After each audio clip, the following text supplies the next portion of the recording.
இது உங்களின் கதைச்சரம் சேனல். இன்று நாம் காணவிருப்பது கல்கி அவர்களின் சிவகாமியின் சபதம் என்ற நாவலின் 3ஆம் பாகம், பிக்ஷுவின் காதல். அதிகாரம் 5. ராஜோபசாரம். வாதாபி சக்கரவர்த்தி காஞ்சிக்கு விஜயம் செய்ததிலிருந்து 7 தினங்கள் ஒரே திருவிழா கொண்டாட்டமாக இருந்தது. ஒவ்வொரு நாளும் நகரின் ஒவ்வொரு பகுதிக்கு 2 சக்கரவர்த்திகளும் விஜயம் செய்தார்கள். தினம் ஒரு கோயிலுக்கு சென்றார்கள். ஒரு நாள் காஞ்சியின் கல்விக் கழகங்களை எல்லாம் பார்வையிட்டார்கள்.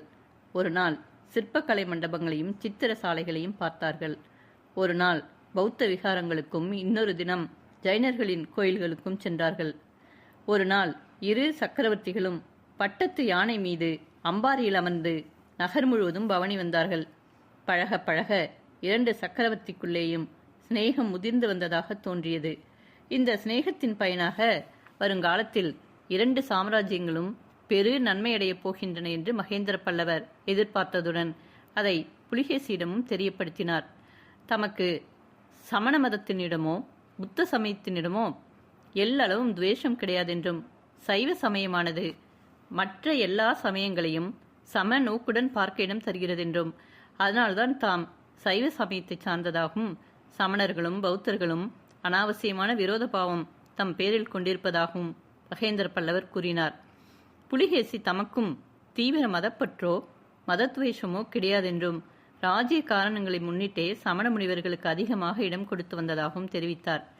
சமய போதனையில் ஈடுபட்ட குருமார்கள் ராஜ்ய விஷயங்களில் தலையிடவே கூடாதென்றும், தலையிடுவதால் அவர்களுக்கும் சமயத்திற்கும் நாட்டுக்குமே தீமைதான் என்றும் மகேந்திரர் கூறினார். அதை வாதாபி சக்கரவர்த்தியும் ஒப்புக்கொண்டார். மகேந்திர பல்லவர் உண்மையான சமய பக்தியுள்ள மகான்களாக இருந்தால் ராஜாங்க விஷயங்களில் தலையிட மாட்டார்கள் என்று சொல்லி திருநாவுக்கரசு பெருமானுடைய வாழ்க்கை உதாரணத்தை எடுத்து காட்டினார். அந்த மகானை தாம் பார்க்க முடியுமா என்று புலிகேசி கேட்டதற்கு, யுத்த குழப்பங்களின் போது அந்த பெரியவர் இங்கே இருக்க வேண்டாம் என்று நானே அவரை தீர்த்த யாத்திரைக்கு அனுப்பிவிட்டேன். இப்பொழுது எங்கே இருக்கிறார் என்று தெரியவில்லை என்று மகேந்திரர் தெரிவித்தார். புலிகேசி அப்பொழுது பல்லவ நாட்டு மகா சிற்பியை கூட நான் பார்க்க முடியாதோ என்று கேட்க, மகேந்திர பல்லவர் யாரை சொல்லுகிறீர்கள் என்று கேட்டார். ஆயனர் என்பவரைத்தான் என்றார் புலிகேசி. அவரை பற்றி உங்களுக்கு எப்படி தெரியும் என்று மிக்க வியப்புடன் மகேந்திர பல்லவர் கேட்டார். காட்டின் மத்தியில் உள்ள சிற்ப வீட்டை ஒரு நாள் நான் பார்த்தேன். அதனுள் உயிருள்ள பிராணி எதுவும் இல்லை, ஆனால் உயிர் சிலைகள் பல இருந்தன. அதிலும் வெகு வெகு அற்புதமான நடன சிலைகள் பல இருந்தன. அப்புறம் விசாரித்தேன். அந்த வீட்டில் ஆயனர் என்னும் மகா சிற்பியும் நாட்டிய கலையில் வல்ல அவருடைய மகளும் வசித்ததாகவும், கோட்டை முற்றுகை காரணமாக அவர்கள் எங்கேயோ போய்விட்டதாகவும் தெரிந்தது. அவர்கள் தற்போது இருக்குமிடமும் தங்களுக்கு தெரியாதோ என்று வாதாபி சக்கரவர்த்தி கேட்டார். அவர்கள் இருக்குமிடமும் தெரியும். அவர்களை அழைத்து வர ஆளும் அனுப்பியிருக்கிறேன். நாளை கூடும் மகாசபைக்கு அவர்கள் வந்தாலும் வருவார்கள் என்றார் காஞ்சி சக்கரவர்த்தி. அதை கேட்ட புலிகேசி மிக்க உற்சாகமடைந்தவராக காணப்பட்டார். வாதாபி சக்கரவர்த்தி காஞ்சி நகருக்குள் பிரவேசித்த 8ஆம் நாள் அவருக்கு பிரிவு உபசாரம் நடத்துவதற்காக காஞ்சியின் பிரதான சபா மண்டபத்தில் பெரிய சபை கூடியது. அந்த மகாசபையில் பல்லவ சாம்ராஜ்யத்தின் மந்திரிகள், அமைச்சர்கள், தளபதிகள், மண்டல தலைவர்கள், கோட்டத் தலைவர்கள், நகரத் தலைவர்கள், வர்த்தக செல்வந்தர்கள் முதலியோர் வீற்றிருந்தனர். இன்னும் சைவ வைஷ்ணவ சமய குருமார்கள், வடமொழி வித்வான்கள், தமிழ்மொழி புலவர்கள், 2 பாஷைகளிலும் கவி பாடத் தெரிந்தவர்கள், சங்கீத வித்வான்கள், சிற்பிகள், சித்திரக்காரர்கள் முதலியோர் வரிசை கிரமமாக வீற்றிருந்தார்கள். மேலே கூறப்பட்ட கூட்டத்தாருக்குள் பிரமுகர்கள் வாதாபி சக்கரவர்த்திக்கு அறிமுகம் செய்து வைக்கப்பட்டார்கள். வடமொழி தென்மொழி ஆகிய 2 மொழிகளிலும் வல்ல புலவர்கள் அந்த மகத்தான சந்தர்ப்பத்திற்கேற்ப கவிதைகளை புனைந்து பாடினார்கள். 2 சக்கரவர்த்திகளில் எவரையும் தாழ்த்தாமலும் ஒருவரையும் அதிகமாக உயர்த்தாமலும் சமமான புகழுரைகளை நிறைத்து புலவர்கள் பாடிய கவிகள் அவர்களுடைய கவித்தரத்தை காட்டிலும் அவர்களுடைய லௌதீக ஞானத்துக்கே சிறந்த உதாரணங்களாக இருந்தன. பிறகு சாம்ராஜ்யத்தின் சங்கீத வித்வான்கள் தங்களுடைய வித்வத்தை காட்டினார்கள். மகேந்திர பல்லவரால் புதிதாக அமைக்கப்பட்ட 7 நரம்புகளுடைய பரிவாதினி என்னும் வீணையை புலிகேசி பரிசீலனை செய்து மிகவும் மகிழ்ந்தார். இவ்வாறு நேரம் போய்கொண்டே இருந்தது. ஆனாலும் மகேந்திர பல்லவர், வாதாபி சக்கரவர்த்தி இருவருமே கொஞ்சமும் மன அமைதியின்றி பரபரப்பு உள்ளவர்களாக காணப்பட்டார்கள். மகேந்திர பல்லவரின் கண்கள் அடிக்கடி சபா மண்டபத்தின் வெளிவாசற் பக்கத்தை நோக்கி கொண்டிருந்தன. கடைசியாக அவர் உற்சாகமான குரலில், அதோ வந்துவிட்டார்கள் என்று கூறிய பொழுது பக்கத்தில் இருந்த வாதாபி சக்கரவர்த்தி, யார்? ஆயனரும் அவர் மகளும் தானே என்று வினவினார்.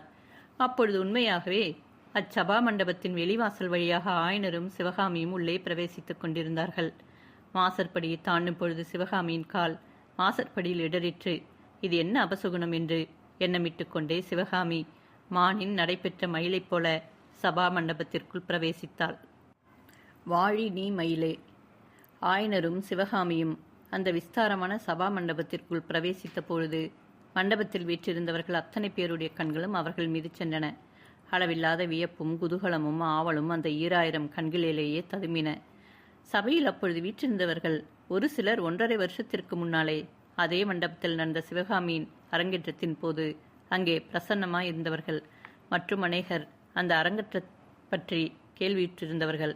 சிவகாமியின் அரங்கேற்றம் அந்த மண்டபத்தில் நடந்து கொண்டிருந்த சமயத்திலேதான் முதலில் புலிகேசின் படையெடுப்பை பற்றி செய்தி கிடைத்தது என்பதையும் அதனால் அரங்கேற்றம் தடைபட்டது என்பதையும் அவர்கள் எல்லோரும் நினைவு கூர்ந்தார்கள்.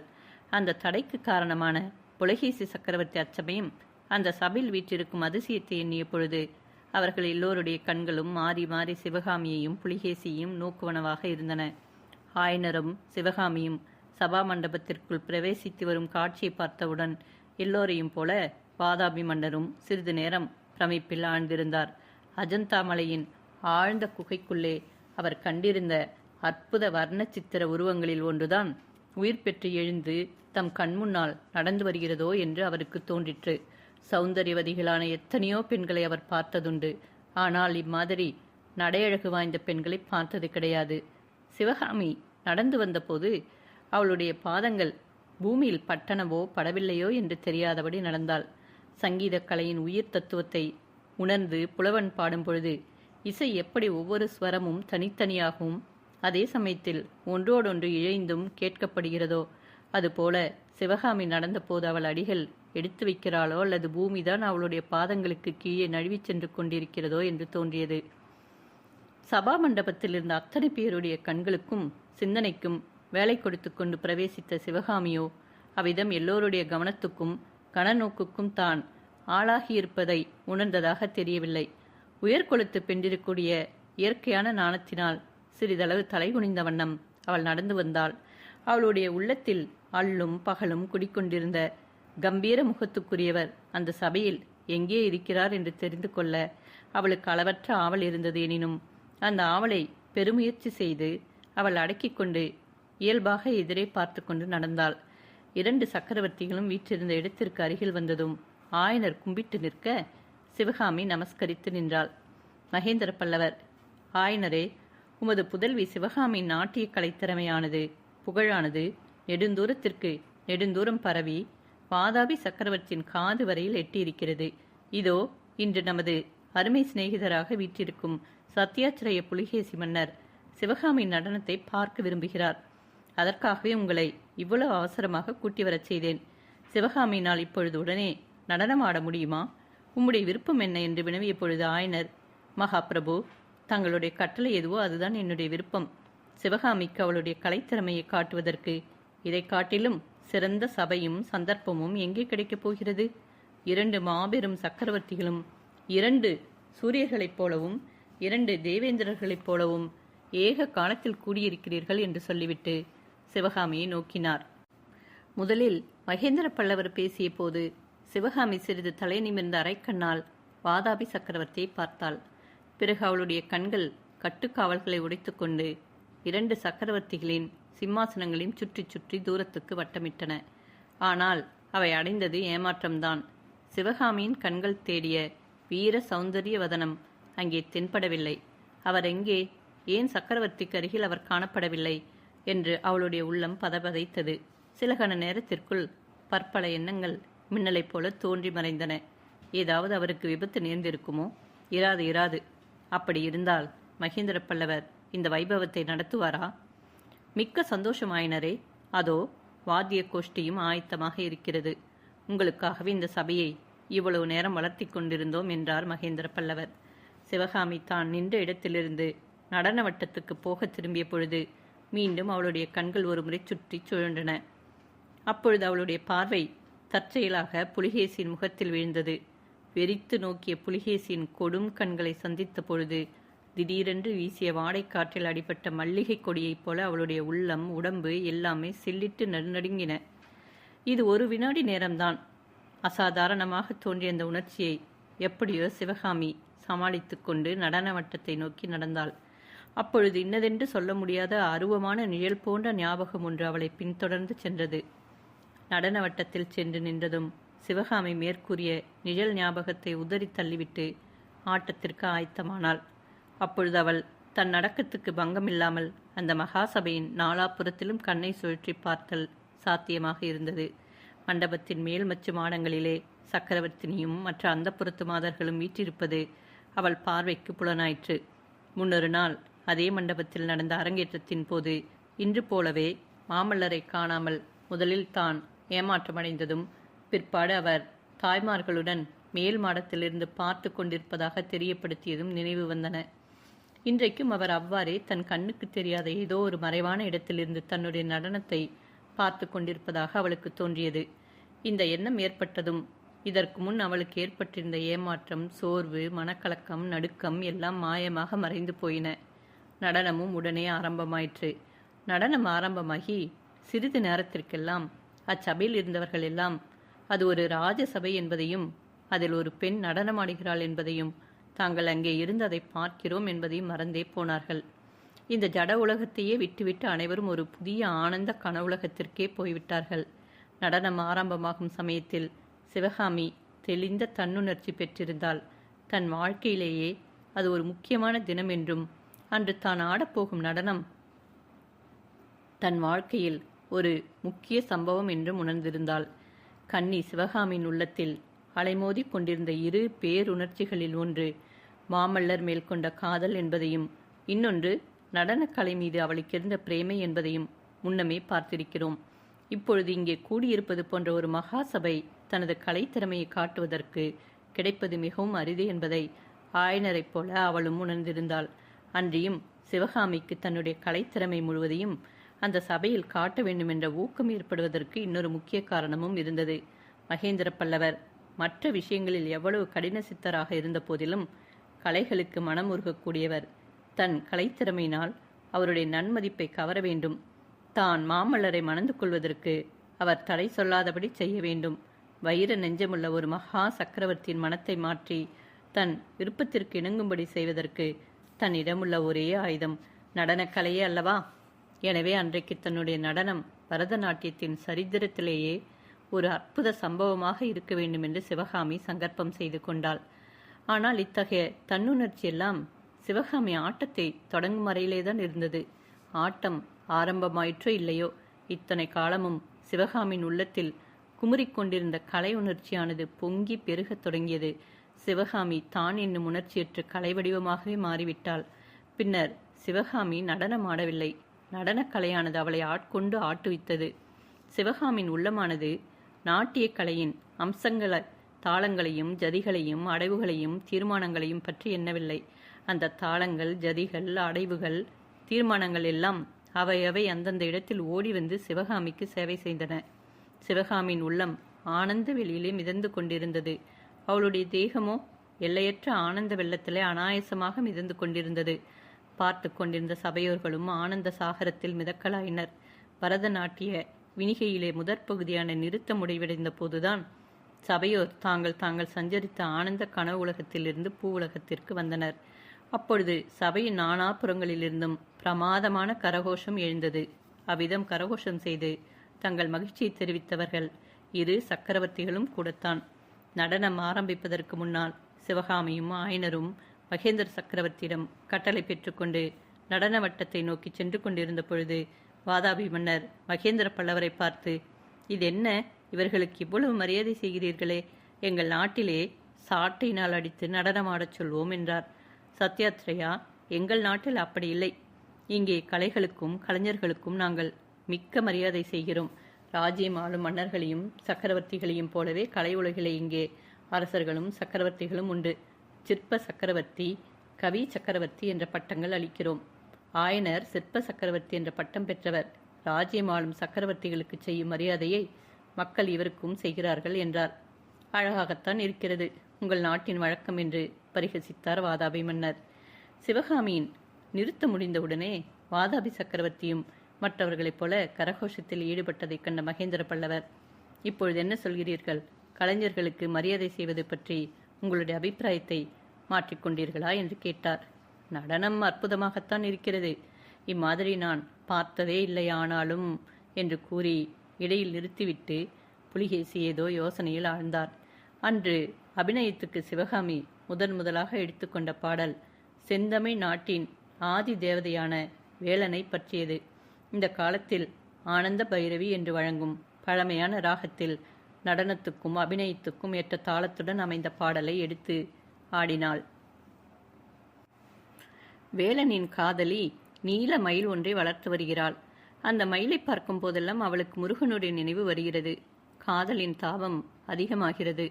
ஒரு நாள் மயிலை பார்த்து சொல்கிறாள், நீ பெருமான் முருகனுடைய வாகனம் அல்லவா, போய் அவரை இங்கு விரைவில் அழைத்து வா என்று கட்டளையிடுகிறாள். கட்டளையிடுவதுடன் நிற்காமல் மயிலை அடிப்பதாக பயமுறுத்தி விரட்டி விடுகிறாள். நீலமயில் விரைவில் திரும்பி வரும் என்றும் வரும்பொழுது தன் மீது வேலனை ஏற்றிக்கொண்டு ஆடி வரும் என்றும் காதலி வழிபார்த்து கொண்டிருக்கிறாள். ஆனால் நெடுநேரம் காத்திருந்தும் மயிலையும் காணவில்லை, வேலனையும் காணவில்லை. வேலன் ஒருவேளை அடியோடு தன்னை மறந்துவிட்டிருப்பாரோ என்று ஒரு கணம் தோன்றுகிறது. உடனே அந்த பழைய சம்பவம் ஞாபகத்துக்கு வருகிறது. கடைசி தடவை வேலனை அவள் சந்தித்த பொழுது என்னை மறந்துவிடக்கூடாது என்று தான் இறந்து கேட்டுக்கொண்டதும் அவர் தம் வேலின் மேல் ஆணையாக உன்னை ஒரு நாளும் மறக்க மாட்டேன் என்று வாக்களித்ததும் நினைவுக்கு வருகின்றன. உடனே இல்லை, அவர் ஒரு நாளும் மறந்திருக்க மாட்டார், இந்த மயில்தான் தாமதம் செய்கிறது என்று தீர்மானித்துக் கொள்கிறாள்.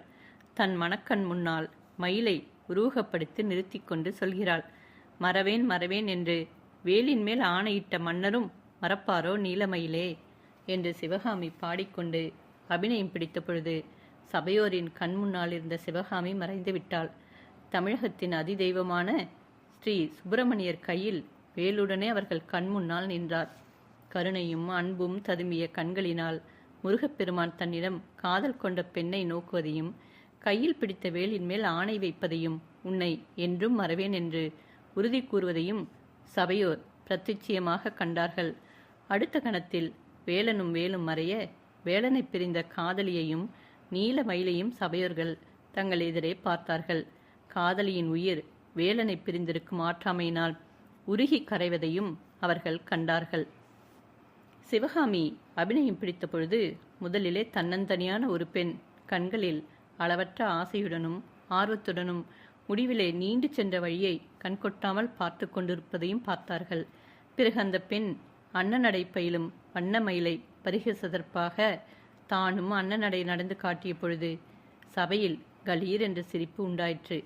அவ்விதமே முருகன் தன்னை வாகனமாக கொண்ட பெருமிதத்தினால் மயிலின் தலைக்கேறிய போதையை காட்டிய பொழுதும் அதனால் மயில் பாதை மறந்து திண்டாடி பேதைத்தனத்தை குறிப்பிட்ட பொழுதும் சபையில் ஒரே குதூகலமாக இருந்தது. ஒருவேளை என் மேல் பழி தீர்த்துக் கொள்வதற்காக வழியில் வேண்டுமென்றே பருத்து உறங்கிவிட்டாயா என்று மயிலை பார்த்து கேட்டுவிட்டு, அப்பேற்பட்ட அநியாயம் செய்த மயிலை என்னவோ நீ எப்படியாவது சௌக்கியமாக இரு என்று மனம் கசந்து ஆசிர்வதிப்பதற்கு அறிகுறியாக வாழி நீ மயிலே என்று வாழ்த்தி அதற்குரிய பாவமும் காட்டிய பொழுது அந்த சபையில் ஏற்பட்ட ஆராவரத்தை சொல்லி முடியாது. மறுகணத்தில் காதலின் உள்ளப்பாடு மாறுகிறது. தங்கமயிலே என்று கொஞ்சி அழைத்து, இந்த மங்கை மீது நீ இறங்க மாட்டாயா என்று கெஞ்சுகிறாள். உனக்காகவும் தெரியாது, சொன்னாலும் நீ கேட்க மாட்டாய், உன்னை குற்றம் சொல்லி என்ன பயன் என் கண்மையிலே என்று மயிலின் கொடுமையான கண்களின் சலன பார்வையை சிவகாமி காட்டிய பொழுது சபையோர் அதிசயத்தில் மூழ்கினார்கள். உன்னை நொந்து பயனில்லை, உலகத்தில் யானைகள் குதிரைகள் என்பதாக எத்தனையோ நல்ல நல்ல பிராணிகள் இருக்க உன்னை போய் வாகனமாக பிடித்தானே, அவனை அல்லவா நோக வேண்டும் என்று பாட்டை முடிக்கும் பொழுது அதில் அடங்கியிருந்த சோகம், மனக்கசப்பு, பரிகாசம், நகைச்சுவை ஆகிய உள்ளப்பாடுகள் அவ்வளவையும் சேர்ந்தாற்போல முகத்தில் காட்டிய சிவகாமியின் அற்புத கலைத்திறமை சபையோரை பரவசப்படுத்தியது. ஆம், மேற்கூறிய பாடலும் அபிநயமும் சபையில் எல்லோரையும் பரவசப்படுத்தத்தான் செய்தன, ஒரே ஒருவரை தவிர. அந்த ஒருவர் மகேந்திர பல்லவர்தான். அவர் முகத்தில் சினுக்கம் காணப்பட்டது. வேலனிடம் காதலை வெளிப்படுத்தும் விஜயத்தில் சிவகாமி மாமல்லரிடம் தன்னுடைய மனம் ஈடுபட்டதையும் தெரிவிக்கிறாள் போலும். வேலின் மேல் ஆணையிட்ட மன்னர் என்பதில் அடங்கிய ஸ்லேடை மிக தெளிவாக மகேந்திரருக்கு விளங்கியது. தன்னிகர் இல்லாதவன் என்னும் போது சிவகாமி தம்மை பார்த்ததின் கருத்தையும் தெரிந்து கொண்டார். ஆஹா, இந்த பெண்ணுக்குத்தான் என்ன தைரியம்! தம்மை தோத்திரம் செய்து அவளுடைய காரியத்தை சாதித்துக் கொள்ள எண்ணுகிறாள் போலும். ஆஹா, மகேந்திர பல்லவனுடைய இயல்பை இவள் இன்னும் அறிந்து கொள்ளவில்லை. இவ்விதம் எண்ணமிட்ட சக்கரவர்த்தி அருகில் இருந்த ஏவலாளிடம் ஏதோ சொல்லி அனுப்பினார். அவன் போய் ஆயனர் காதோடு ஏதோ கூறினான். ஆயனர் சிவகாமியிடம், அம்மா, வாகீச பெருமாளின் பதிகம் ஒன்று பாடு என்று கூறினார். ஏற்கனவே சக்கரவர்த்தியின் சினுங்கி முகத்திலிருந்து அவருடைய மனப்பாங்கை சிவகாமி ஒருவாறு தெரிந்து கொண்டிருந்தாள். அவர் சொல்லி அனுப்பிய செய்தியினால் அது ஊர்ஜிதமாயிற்று. அந்த கல் நெஞ்சரை தன்னுடைய கலையின் மூலம் இலகச் செய்து அவருடைய ஆதரவை பெறலாம் என்று எண்ணிய தன்னுடைய பிசகை நினைக்க அவளுக்கு வெட்கமாயிற்று. அந்த வெட்கமே மறுகணம் கோபமாக மாறி அவள் உள்ளத்தில் கொந்தளித்தது. பின்வரும் பாடலை அவள் ஆரம்பித்தாள். நாமார்க்கும் குடியெல்லோம், நமனை அஞ்சோம். அதுவரையில் ஒரே ஆனந்தத்திலும் குதூகலத்திலும் ஆழ்ந்திருந்த அந்த சபையில் திடீரென்று ஒரு மாறுதல் உண்டாயிற்று. ஒரு கல்யாண வைபவத்தின் போது எதிர்பாராத அவசகுணம் ஏதேனும் ஏற்பட்டால் எல்லோருடைய மனமும் முகமும் எப்படி மாறுமோ அப்படிப்பட்ட மாறுதல். இந்த பாட்டை இந்த சந்தர்ப்பத்தில் ஏன் பாட வேண்டும் என்று அத்தனை பேரும் எண்ணியதாக அவர்களுடைய முகக்குறியிலிருந்து தெரிந்தது. மேற்படி பாடலின் சரித்திரம் அத்தகையதாகும். சமண சமயத்தை தழுவிய மருள் நீக்கியார் மீது பாடலிபுரத்து சமணர்கள் பற்பல குற்றங்களை சுமத்தி காஞ்சி பல்லவ சக்கரவர்த்திக்கு விண்ணப்பம் செய்து கொள்ள மகேந்திர பல்லவர் உண்மையை விசாரித்து உணரும் பொருட்டு அவரை காஞ்சிக்கு வரும்படி கட்டளை அனுப்பினார். கட்டளையை கொண்டு போன ராஜதூதர்கள் அந்த மகா புருஷரை கொஞ்சம் அச்சுறுத்தினார்கள். எனக்கு இறைவன் சிவபெருமான் தான், உங்களுடைய அரசன் கட்டளையை நான் மதியேன் என்று திருநாவுக்கரசர் கூறி தூதர்களை திடுக்கிடச் செய்தார். உன்னை சுண்ணாம்பு காலவாயில் போடுவேன், யானையின் காலால் மிதிக்கச் செய்வோம், கழுத்திலே கல்லை கட்டி கடலிலே போடுவோம் என்றெல்லாம் தூதர்கள் பயமுறுத்தினார்கள். அப்பொழுது பாடிய பாடலைத்தான் இப்பொழுது சிவகாமி எடுத்து ஆடிக்கொண்டிருந்தாள். இதை எடுத்துக்கொண்டு போய் உங்கள் அரசரிடம் கொடுங்கள் என்று அப்பொழுது அவர் ஒரு பாடலை எழுதி தூதர்களிடம் கொடுத்தார். தூதர்களும் தங்களுக்கு வேறு கட்டளை இல்லாமையால் திருப்பிச் சென்று பாடலை சக்கரவர்த்தியிடம் கொடுத்தார்கள். அவர்கள் எதிர்பார்த்ததற்கு மாறாக காரியம் நடந்தது.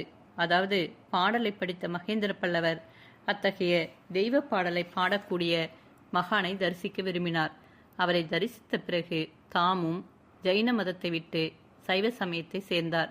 இதெல்லாம் தெரிந்தவர்களானபடியிலேதான் சபையோர் அத்தகைய அஸ்வராசியத்தை காட்டினார்கள். ஆனால் சபையோருடைய மனோபாவத்துக்கு நேர்மாறாக இருந்தது மகேந்திர பல்லவருடைய மனோபாவம். அந்த பாடல் அவருக்கு மிகுந்த உற்சாகத்தை அளித்ததாக தெரிந்தது. பாடல் ஆரம்பித்தவுடனே அது எந்த சந்தர்ப்பத்தில் பாடப்பட்டது என்பதை மகேந்திரர் புலிகேசிக்கு அறிவித்தார். புலிகேசிக்கு அது எல்லையற்ற வியப்பையும் ஓகையையும் அளித்ததாக தெரிந்தது.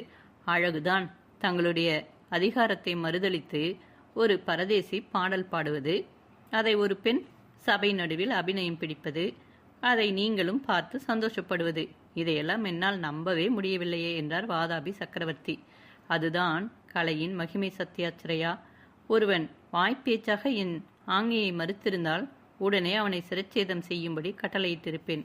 அதுவே செந்தமிழ் கவிதையாக வந்தபொழுது இத்தகைய அற்புத கவிதையை பாடியவரை பார்க்க வேண்டும் என்ற விருப்பம் எனக்கு உண்டாகிவிட்டது என்றார் ரசிக சிகாமணியான காஞ்சி சக்கரவர்த்தி. இதற்குள்ளாக பாடல் ஒரு தடவை பாடி முடித்து அபிநயமும் ஆரம்பமாகியிருந்தது. நமனை அஞ்சோம் என்னும் பகுதிக்கு சிவகாமி அபிநயம் பிடிக்க தொடங்கியிருந்தாள். மார்கண்டனுடைய கதை சபையோரின் கண் முன்னால் வந்தது. மல்லிகை பூவின் மெல்லி இதழ் போன்ற மிருதுவான சரீரத்தை உடைய அந்த யுவதி ஒரு கணத்தில் கையிலே தண்டாயுதத்துடனும் பாசக்கயிற்றுடனும் கண்டவர்கள் உயிர்கொலையும் பயங்கர தோற்றத்துடன் வரும் யமதர்மராஜனாக மாறுகிறாள். அடுத்த கணத்தில் அவளே 16 வயதுள்ள இளம் பாலகனாக மாறி முகத்தில் சொல்ல முடியாத பீதியுடன் சிவலிங்கத்தை அணைத்து ஆணிங்கானம் செய்து கொள்கிறாள். மறுகணத்தில் யமதர்மராஜன் தன் பாசக்கயிற்றை வீசி எறிந்து மார்கண்டனுடைய உயிரை வலிந்து கவரப் பார்க்கிறான். அந்த இளம் பிள்ளையின் முகமோ முன்னை காட்டிலும் 10 மடங்கு பீதியையும் பரிதாபத்தையும் காட்டுகிறது. ஆஹா, அடுத்த கணத்தில் அந்த சிவலிங்கத்திலிருந்து சம்ஹார ருத்ரமூர்த்தி கிளம்புகிறார். சிவகாமியின் நெடுதுயர்ந்த ஆகிருதி இப்பொழுது இன்னும் உயர்ந்து தோற்றமளிக்கிறது. ஒரு கணம்